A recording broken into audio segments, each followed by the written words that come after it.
रूहानी ताकतें हमारे आसपास हमेशा मंडराती रहती हैं। उनकी एक अलग ही दुनिया होती है जो वास्तविकता में तो दिखाई नहीं देती, लेकिन कुछ घटनाओं से महसूस जरूर होने लगती है।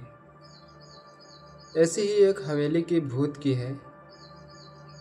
दरअसल एक पुरानी हवेली थी जिसमें कई साल पहले राजा महाराजा राज करते थे, लेकिन वह अब वीरान पड़ी है क्योंकि उन राजाओं के वारिस देश से बाहर जा चुके थे।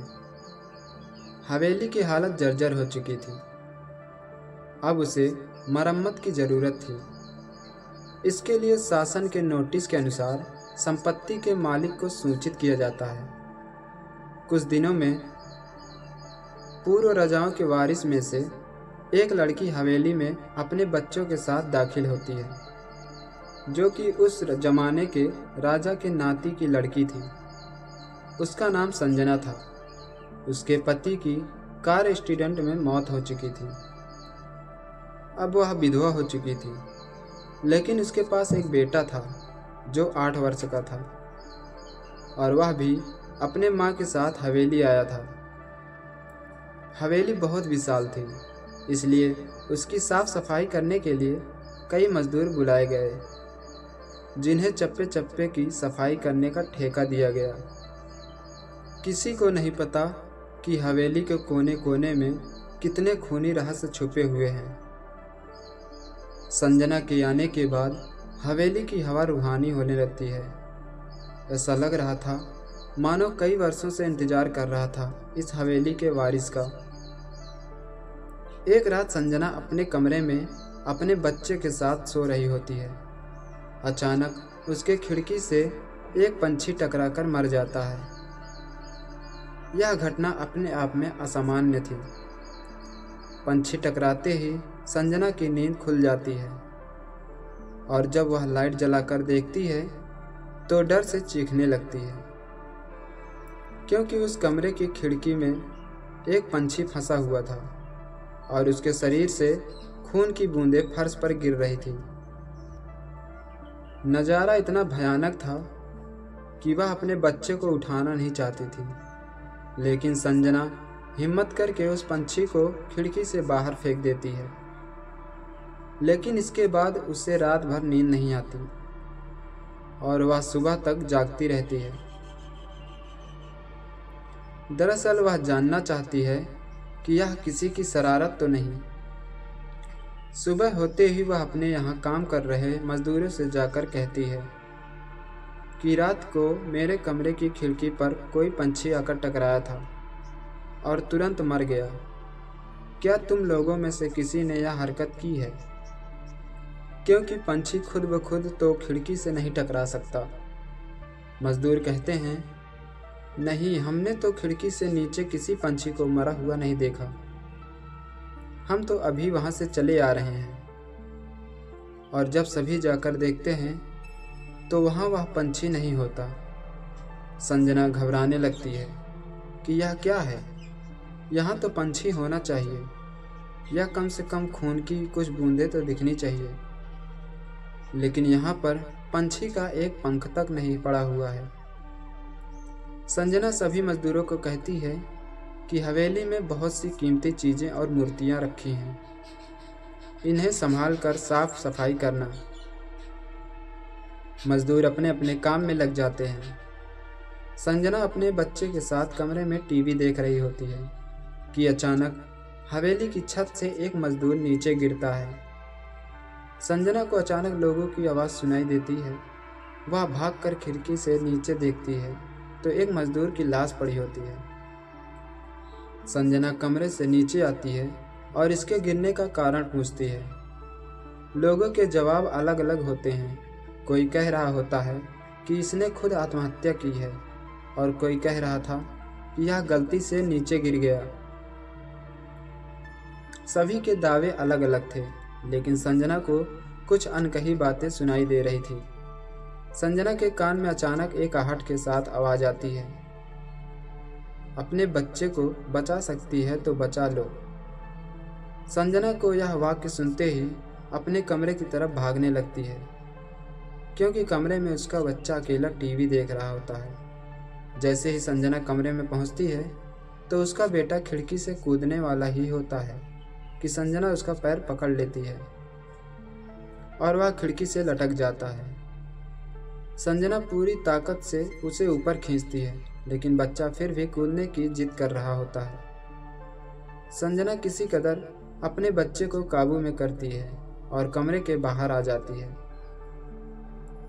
और वह मजदूरों से पूछती है, बताओ क्या है इस हवेली में, क्योंकि ये बच्चा तो ऐसा नहीं कर सकता और अभी यह सब जो हो रहा है कुछ अलग ही चल रहा है। तभी एक बूढ़ा मजदूर संजना से कहता है, बेटी ज़्यादा जानना हो तो अपने पूर्वजों की कहानी पढ़ो, तभी तुम्हें इस हवेली का इतिहास पता चलेगा। इस हवेली की कहानी की किताब इसी गांव के सरपंच के घर में रखी होती है, जो कि बहुत साल पहले मर चुके थे, लेकिन अब भी उनके बेटों के पास वह किताब मौजूद थी। संजना सरपंच के घर पहुंचती है और किताब ले लेती है। किताब पढ़ते ही उसे पता चलता है कि इस हवेली में एक नौकर नौकरानी भी थे, जिनके बीच में बहुत प्यार था और वह कई सालों से हवेली की सेवा कर रहे थे। लेकिन एक बार रानी के शाही गहने चोरी हो गए और उनके शंका में राजा ने नौकरानी को चोरी की सजा दी और उसे जिंदा दफना दिया गया। उसके गम में उसके पति ने भी अपनी जान दे दी और उसके 1 महीने बाद ही उस राजा ने अपनी ही तलवार से अपने गले में घुसेड़कर आत्महत्या कर लिया। उसके बाद छोटे मोटे हादसे हवेली में होने लगे, जिस वजह से यह हवेली हमेशा के लिए बंद कर दी गई। कई सालों के बाद वहाँ कोई आया है, जिससे वहाँ रहने वाली आत्माओं को मौका मिल गया फिर से वह बदला लेने का। संजना हवेली का रहस्य जानकर यहाँ से जाना चाहती थी, क्योंकि उसे अपने बच्चे की चिंता है। इसलिए वह रात में ही कार लेकर एयरपोर्ट के लिए निकल जाती है। अचानक रास्ते में उसकी कार का एक्सीडेंट हो जाता है और कार पलटकर उल्टा पुल्टा हो जाता है, लेकिन दोनों को कोई नुकसान नहीं होता। संजना अपने बच्चे को बाहर निकाल लेती है और सुनसान सड़क पर भागने लगती है।